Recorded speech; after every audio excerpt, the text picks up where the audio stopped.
Good morning, FedPhoenix fam. So, for those of you that will be doing some time, I just want to kind of give you a heads up on something to expect when you come home. So, when you come home, there will be a lot of people who were in prison, same time you were, who you had no association under the sun with, and probably for good reason, that will suddenly want to add you on social media and all this kind of jazz. And for me initially, right, I did go ahead and add some folks that I didn't associate with in prison because I thought, when you're incarcerated, you're definitely under duress, right? It's a very uncomfortable situation. It's a very stressful situation. There are a lot of emotional highs and lows, and I understand that, while under duress, people tend to act differently and really in ways that are less becoming. And I get that. I certainly had a few moments when I was incarcerated where I got out of character due to the duress that I'm not proud of. So with that in mind, so I added some of these folks. And generally what I'm seeing across the board is they weren't out of character in prison. They were very much true to themselves in the worst of ways. So the reason why this is on my mind this morning, I've had a fun situation. So, and by fun, I mean cringy. So one of the people I was incarcerated with, right? I remember the first day they came onto the quarantine unit. This was during COVID, so Alderson had this whole quarantine thing, and for months you would be on this unit, and the whole campus was locked down, and it was really just unusual circumstances, and just really just insane. So anyway, so there was one particular individual who I'll never forget. Their first night on the unit, I'm walking by their cube, and they're laying on their bed, and, they got on their institutional coat and every blanket known to man because it was freezing in our unit that particular night. And, I thought, what? This person looks really sad.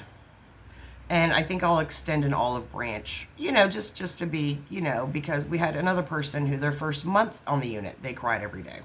Now, everyone doesn't have this reaction. A lot of people say, oh, everyone cries their first night in prison. That's not at all true. Not even remotely. Not even 50%. For me, I was relieved to just get there and start my time because I knew this was the beginning of putting this finally behind me. I wasn't happy to be there, but I was definitely, my overwhelming emotion, aside from concern for my loved ones in the free world, and how they would fare during my time, was thank God, we're in the final stretch of putting this nightmare to rest. So anyway, so I said something to this person, are you all right? Are you okay? Something like to that effect, something very vague. And I'll never forget, they were very Hasidity. And they were like, oh, well, I'm leaving Monday. And this was like on a Friday. And I was like, what? And they said, oh, I'm leaving Monday. And I said, well, how much time do you have? And I forget their sentence, but P.S., they pretty much served all of. And they were like, well, my lawyer said that I just have to come here and then they can motion the judge because, I shouldn't be here. Like, basically, they were too good for prison. They had too many medical issues. They were too, in their own head, high society to be, in the cage with the animals. Which was hilarious when later on during their bid, you find this person begging their husband to send change to their commissary account to pretend that they're more financially comfortable in what they are, and he was struggling to do so. And normally I wouldn't say that's hilarious, but the way this person misrepresented themselves repeatedly in their situation throughout these many, many months, and I lived on multiple units with this person, so unfortunately I had to keep being subjected to indirectly to their crap, was just like really. And then towards the end of their prison stay, of course, they were filing all the motions people file, the admin remedies, the habeas corpus, the this, the that, whatever, trying to get compassionate release and whatever. And just really kind of clawing at the walls to get out, which is perfectly understandable and highly relatable, quite frankly. But in the process of doing this, this person who had literally no real knowledge or understanding of the legal system at all took it upon themselves to tell people who had even less understanding of the legal system, like, oh, I'll help you with your paperwork. This is what you need to do. And started handing out this advice that they were parroting that they had heard from other people, mixed with their own misconceptions. And I kind of just turned a blind eye, minded my business. And now this person is in a social media group for people who have been incarcerated at this facility, and kind of trying to pass themselves off as a prison consultant, which, if you really know and understand the whole prison consulting thing and people that attach that label to themselves, not all, but a large majority are just flat out scams. These are people that are going to do pretty much nothing for you, sell you a bag of goods, a whole lot of dreams and hopes, get their money, and then pretty much abandon you and leave you for dead. Which is why, when people ask what I do, I didn't want that label attached to me, right? So I say I do, pre-sentence, federal advisement, because I was trying to find a term that wasn't that, because I didn't want that, connected to me. So anyway, so this morning I wake up, and in this particular group, there is a GoFundMe posted that a former inmate who was there when I was there, unfortunately, has been victim of the hurricane, right? And their home has been devastated and that kind of thing. And they were asking, I believe, for some astronomical amount of charitable funds to be donated. And I would have just scrolled on and minded my own business, because that's really what I prefer to do with the nonsense. Just like when the person I just mentioned, is on there just, lying to folks and overselling their own knowledge and capabilities and lying about their situation 100 ways. And everyone that was incarcerated, this person knows they're a habitual liar. But when when they do their crap, I just ignore it. I just mind my business and keep going, right? So, but unfortunately, this GoFundMe post had me and I think a dozen or more other women who were incarcerated at the same time frame as us tagged in it. So now you're associating me with this. So I went ahead and looked at the GoFundMe, because I thought, well, even though I wasn't a big fan of the person the GoFundMe was for, right? Even though we weren't, notably close on any level, and I found them to be a bit abrasive, particularly their frequent use of the N-word, which is a pet peeve of mine, especially coming from Caucasians. But, I thought, if this is a relatively legitimate situation, as a human being, right? I'm going to be empathetic. I'm going to be supportive. I'm not going to open my purse, but, maybe I'll share the GoFundMe and, help this gain a little momentum, right? And I open the GoFundMe. And it's basically saying that this person was the Mother Teresa of Alderson. Oh, everyone will remember this person because, if you came in, they gave you shower shoes and toothpaste and made sure you had the things you needed. And not even remotely true at all. Quite the opposite, in fact. I remember one particular semi-geriatric hyena that this person hustled, because the hyena, the very abrasive, older, loud, obnoxious, ignorant person, was from Washington, D.C., and had a crush on the hurricane victim, we'll say. And so this person, the now hurricane victim, very openly, took full advantage of this person's little, love for them, and, used it to get yarn and commissary and snacks and shampoos off them and whatever. And of course it was orchestrated by Lord Farquaad, who's mentioned in some of my other videos. I give a lot of these people nicknames and different references because, I don't want to be exposing, people's personal business. I don't really enjoy, having to say negative things about folks and all that, right? So I see this GoFundMe and I read it, and it's grossly deceptive. I mean, grossly, about the person's character. Just straight up lies. And what's funny is it appears that the GoFundMe was made by the first person I mentioned, the habitual liar, and, who has not a great deal of education or information that is legitimate that is now passing themselves off as a federal, prison consultant slash, a person who really beat the system, which is, again, completely opposite of reality.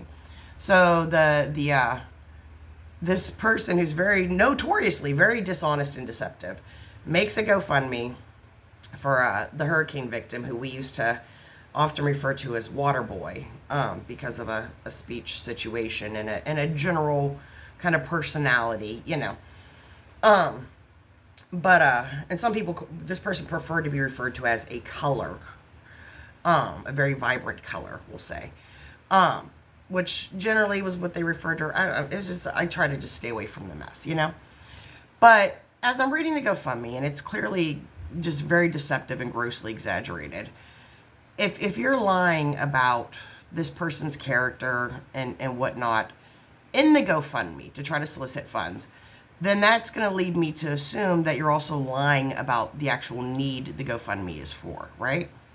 Or grossly exaggerating, which would be right on par with both these characters. And so, unfortunately, because I was tagged in it, I felt I needed to speak up, right? Because, if you want to be out here lying, hustling, scamming, conniving, whatever, I don't care.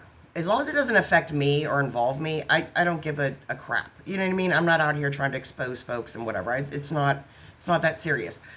But when you use my name and my credibility and the respect that I've earned from people who know me in real life to try to swindle and scam and hustle and deceive, that's where I have to intervene and speak up publicly.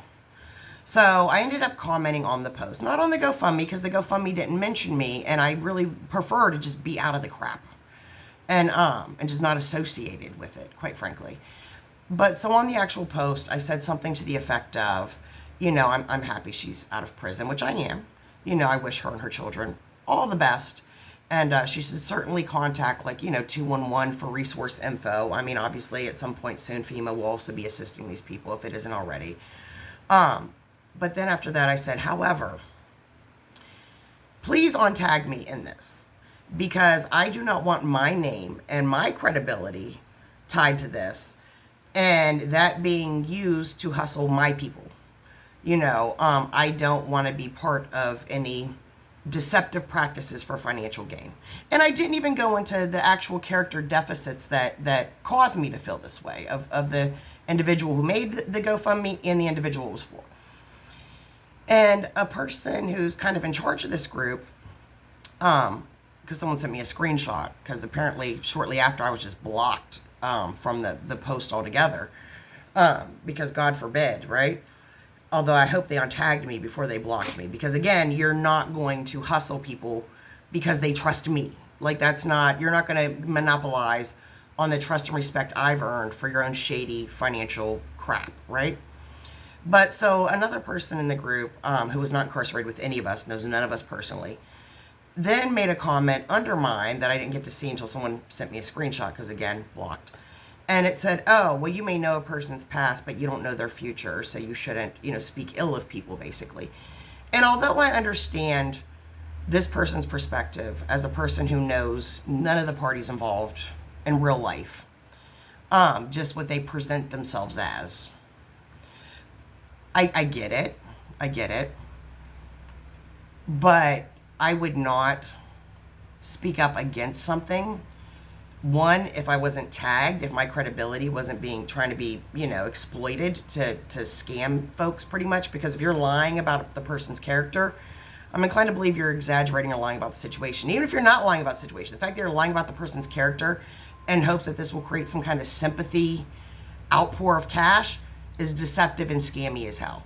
And I'm not going to be associated with that. And I would think that the person who said, oh, well, you don't know their future just because you know their past, if they still throw the N-word around like confetti, there isn't much in the options of bright future there. And they clearly are still being deceptive in the hopes of getting over on folks, in which case there is no past. This is a consistent pattern of behavior. But, I've found that a lot of people seem to come home, and assume that you have like a trauma bond with them, right? Because you're incarcerated at the same time at the same place because you've experienced, some of the same things. And at first, like I said, I kind of ruled with it when I first came home a little bit because I'm like, maybe these are different people under different circumstances. But I definitely found out pretty quick that, yeah, sometimes people have moments or incidences that are out of character while they're incarcerated because they're under duress. But who their character consistently was, for the most part, while they were incarcerated is exactly who they are in the free world. And so I advise and warn those who are going to do a period of incarceration to come home, or those who are coming home soon, or the loved ones of those coming home soon, because your loved ones will probably discuss this with you, how it's kind of odd to them that these people that they didn't even talk to or associate with are suddenly wanting to Kumbyah and connect with them on social media.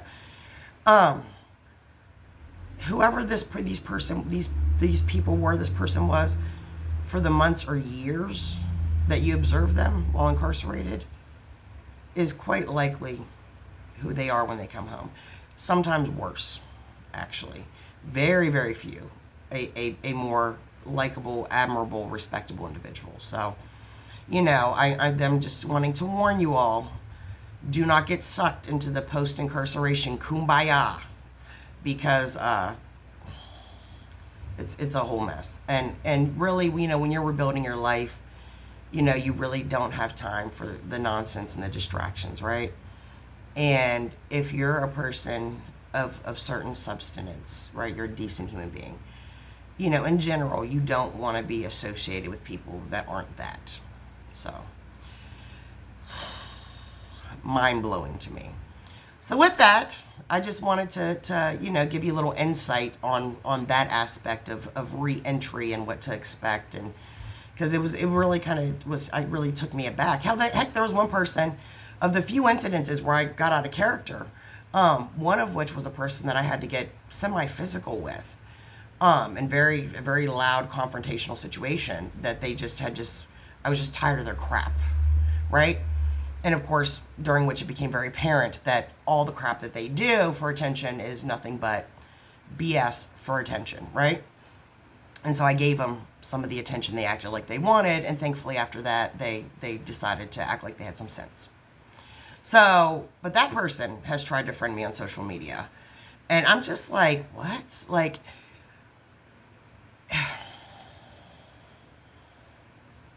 so much I want to say, but I want to keep it classy and be reasonably professional. But yeah, it's mind-boggling. And I've seen some people that keep in contact with people they were incarcerated with that they know are not people they would want in their home or around their kids, but that they found particularly entertaining or interesting. And so they keep contact with them via like social media for the entertainment value of that. And, that's not really what I'm into.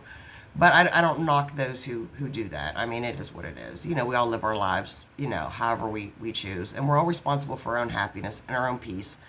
And I trust that as grown folks, they're capable of figuring that out for themselves. So, anywho, that was just my thoughts of the day on the post-incarceration Kumbyah, which, if you haven't already been subject to that weirdness, don't worry, it's coming. So with that, whatever you're going through, it is a slice of your life. You will get through it because you have to. My Cash App and PayPal will be in the description of the video if you'd like to donate to the channel. What else? There will be a link to the merch line if you would like to represent the FedPhoenix fam. That's you. We're up to almost 400 subscribers. If you have not subscribed yet and you're comfortable doing so, please do. Additionally, I am still working on my book, Into the Fire, the memoir of my 16 months in federal prison. At this point, I don't know when I'm going to be able to get to it. Between all the other responsibilities I juggle, I just haven't had time. I'm hoping early next year to really be able to devote a lot more time to that endeavor. So I'll keep y'all posted.